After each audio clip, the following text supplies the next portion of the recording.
Hi, I'm John Atack. I'm Sammy. And we're stuck downstairs because it's too hot.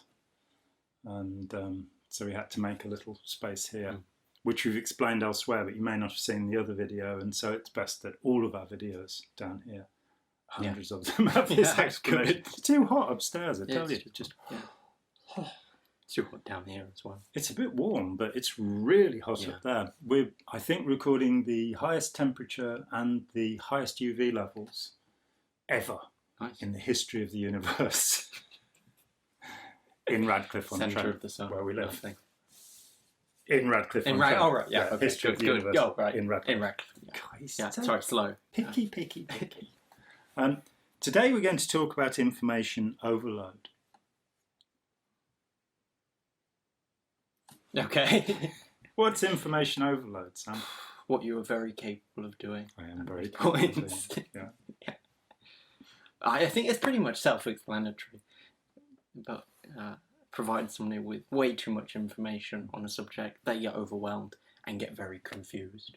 And it's a way of establishing authority, of creating submission in a person. Demagogues. Go on, ask me. No, I'm not going to ask you. I have no idea what it means, and I don't want to know.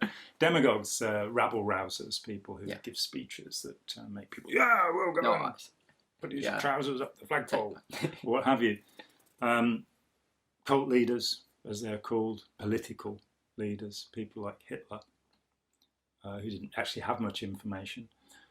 It is one of the techniques used. It particularly comes out in what I like to think of as gobbledygook. Yeah.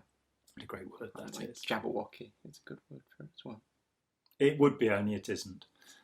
Average Blanca thinks it is.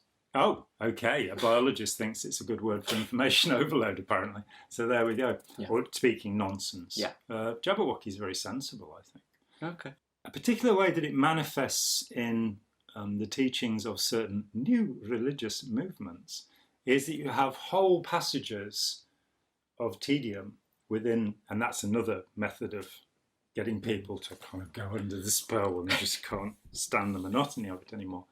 There are whole passages which don't actually make sense. And the thought that comes up is, one day when I have the wisdom and enlightenment of the Guru, I will understand what Jabberwocky means. Yeah.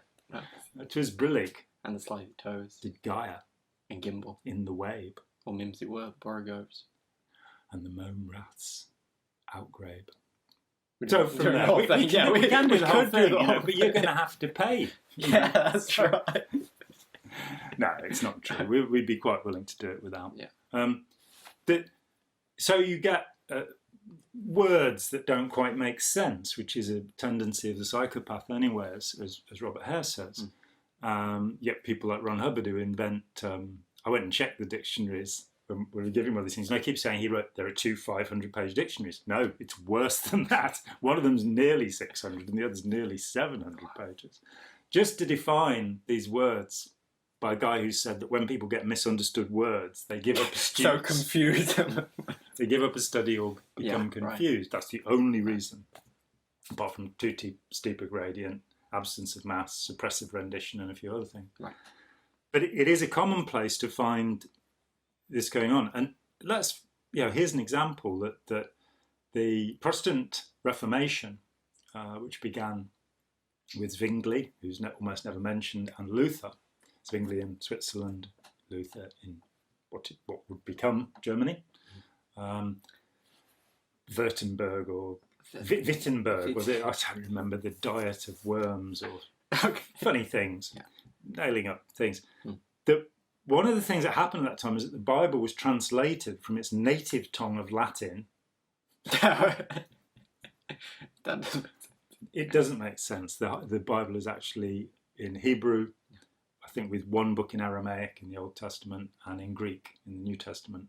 But it's in Latin, and what would happen, get this, is that the priest would come out and read great passages from the Vulgate Bible to an audience who had no idea what was being said.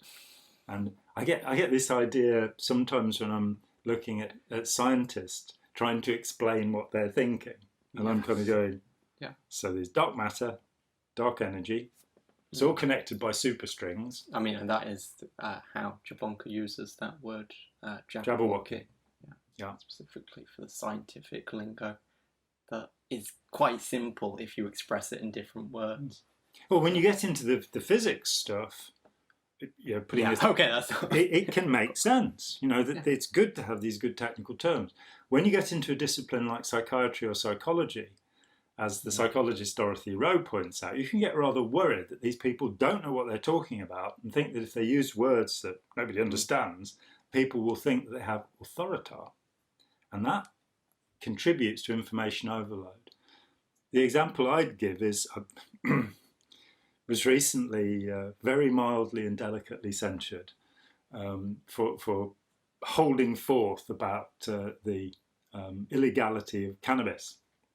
There is no reason has ever been suggested, as far as I know, as to why. No scientific evidence has ever been put forward. So it started with a simple statement that nowadays the cannabis is stronger than it used to be, which is a common media story. And I rather rudely called this a myth, though it is, and pointed out that Mazar al-Sharif from Afghanistan for probably 1,000 years has been stronger than any of the so-called skunk that's now available. What has happened is that the average strength of cannabis has gone up. And I got into the India Drug Hemp Commission of, I think, 1894, which produced 8 volumes, having interviewed 10,000 people.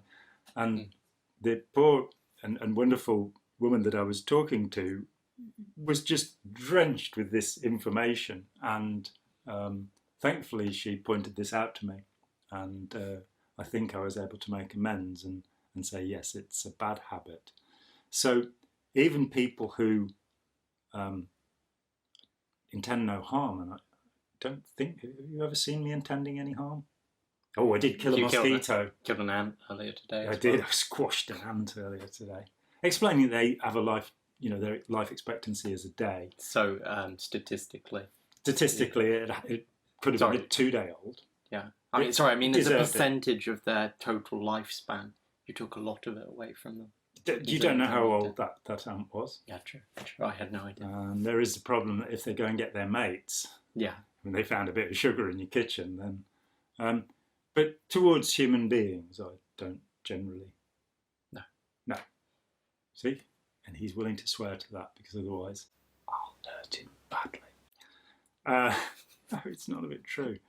That it's not. It doesn't necessarily mean malign intent, but if you find yourself in a situation where somebody's kind of drowning you with information, it's very good to use this expression. Hang on a minute. Nice. Could we just slow down a little bit and wind back to that point? And could you explain that to me? And that will usually trip the person over enough to slow them down. With a kind of authority figure, it's very hard to do that. And so, we plead for a society where it is possible to ask questions.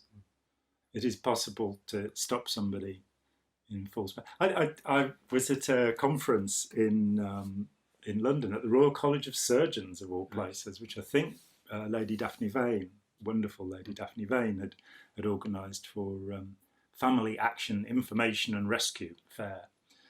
And I'd invited a forensic psychologist called Brian Tully along.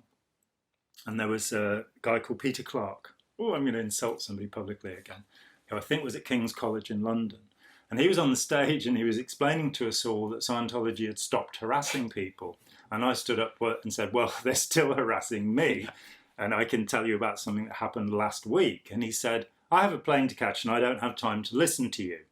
Nice. So when Brian Tully came on, the forensic psychologist, police psychologist, he said, obviously my being up on stage here means that I have authority over you. So if any of you want to interrupt me and say anything, please go ahead. Nice. Peter Clark had gone to catch his plane, I think. But we need to bring about parity where, because somebody's a teacher, an authority, a professor, the greatest expert in the universe on something, that means they can answer questions. They're an authority because they have expertise and they know what they're talking about. So, when they start going on about the India Hemp Drugs Commission, you can get them to talk about, how they examined 500 people who'd been admitted to psychiatric hospitals, all of them natives, they weren't interested in the white folks, who had cannabis psychosis. And that in examining these cases, they found that what happened was that when the police found somebody on the streets who was kind of like this, they said, "Oh, cannabis."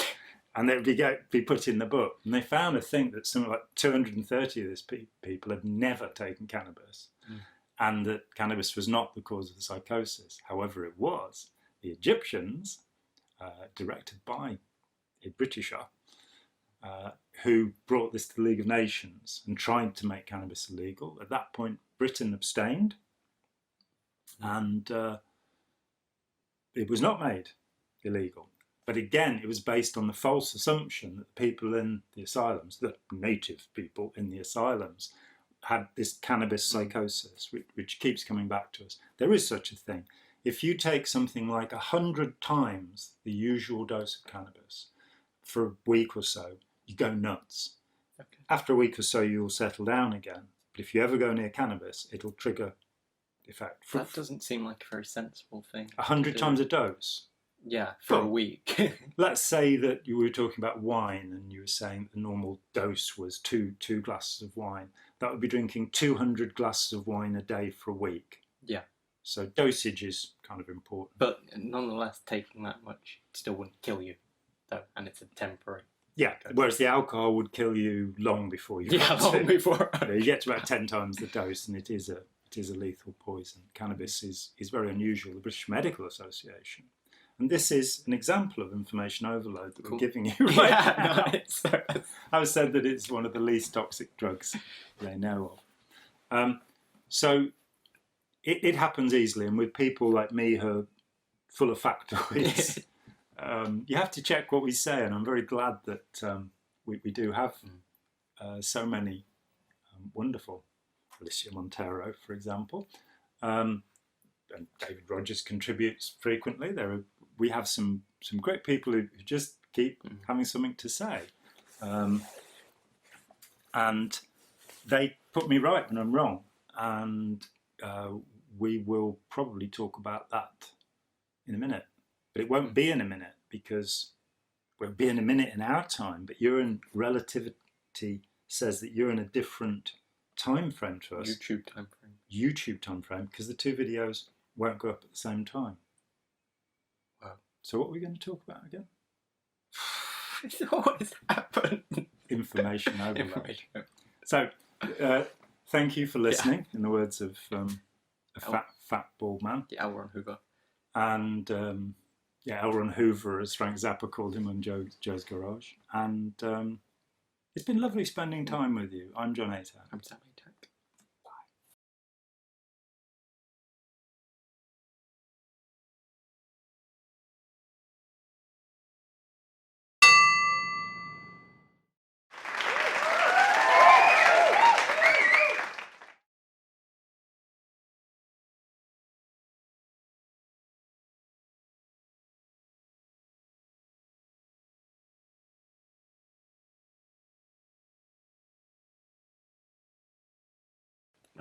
Twas Brillig. And the Slightly Toes. Did Gaia.